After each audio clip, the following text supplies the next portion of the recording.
Howdy mates, here we go. Here's a part 2 video. We're still over at Stump Pass. My last video I was talking a bit about the shorebird protection areas, just because this time of year they will commonly be nesting out here to lay their eggs.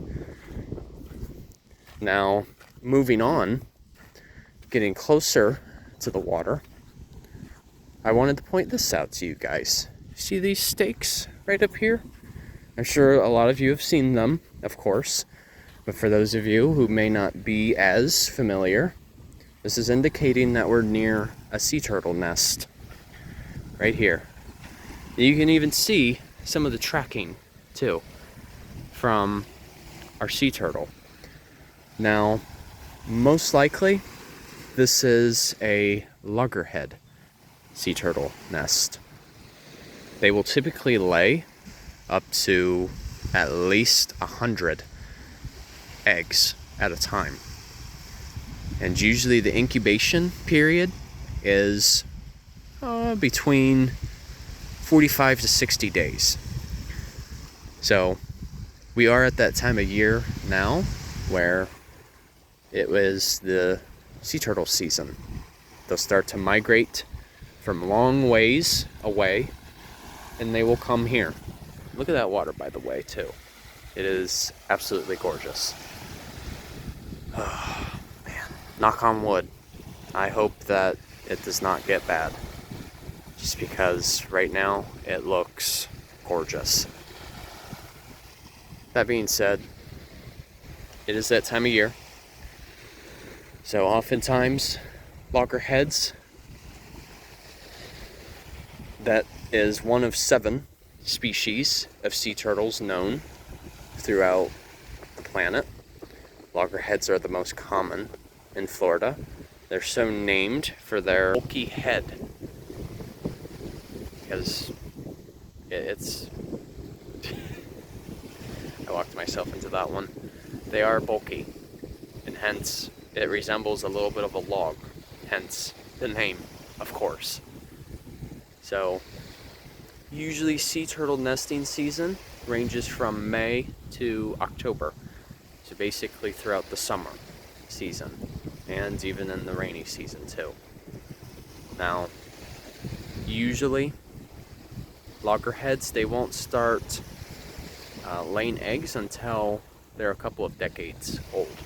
Because you figure they can last, they have a lifespan of a few decades, which is remarkable. So you figure they spend most of their life out in the open sea, and they're just wandering about, foraging, looking for a mate. That's why there's a lot of research, especially by the Turtle Conservancy, who specializes in using tracking devices to see what they're always up to see what their paths entail. Now, there's a short period where they will literally come back to the same area with which they were born. And to me, that is just truly amazing how they literally know how to navigate without any form of device, map, nothing. They just instinctively know where it was they hatched. Now, it's difficult to say as to when this nest was established. It looks like 5/18, so that was probably, that was almost a week ago. But they are protected under the U.S. Endangered Species Act of 1973. So by no means are you allowed to violate this nest in any way. If you were caught, you could potentially face some jail time and a hefty fine. So, just saying, you guys, it is not worth it. Do not disturb. Keep it as it is. Keep that in mind. So, one thing I will say, in this, if you're at a beach, you're enjoying your time, right, please do not dig holes in the shoreline. I only say that because the holes,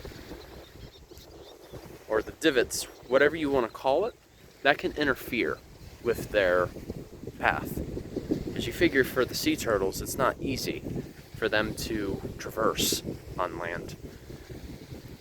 That's why they only go so far. So, just saying, you guys, if you go to the beach, please, if you do dig a hole, at least, put the sand back in it and try to make it as even as possible. So, not that hard. But anyway, typically, as it gets into July, August, that's most likely when that nest will be hatching. And a cool analogy that I always like to use with sea turtles, or that I've heard several times, is the males are cool and the chicks are hot. So what I mean by that is, the cooler the temperature is of the egg that's incubated, it's going to be a male. Whereas the warmer the egg temperature is, it's going to be a female. That analogy I've heard comes from Finding Nemo with, the sea turtle. Gosh, I can't remember his name. Gosh dang it. That's gonna bother me now. Dang it. But anyway, one of our local clubs, it's called the Coastal Wildlife Club. I hope to actually network with them a bit more. It's that time of year where I really should try to reach out to them. Coastal Wildlife Club, they're based around here, and what they do all the time is they're actually responsible for marking the nests.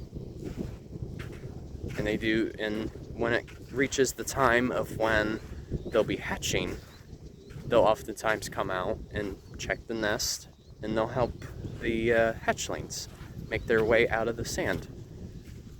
But they let the baby sea turtles make their way to the ocean on their own, because that's a very crucial time for the hatchling, because that helps them know the terrain before they officially leave and move on. So yes. And for another, you guys should definitely follow the Turtle Conservancy as well. An excellent nonprofit that specializes in their protection and also provides outreach for them as well. All right, you guys, take care, enjoy your Wednesday, and of course, Journey on a Journey is onwards. Take care, folks. See ya. Enjoy that view of the Gulf for the moment. Yeah.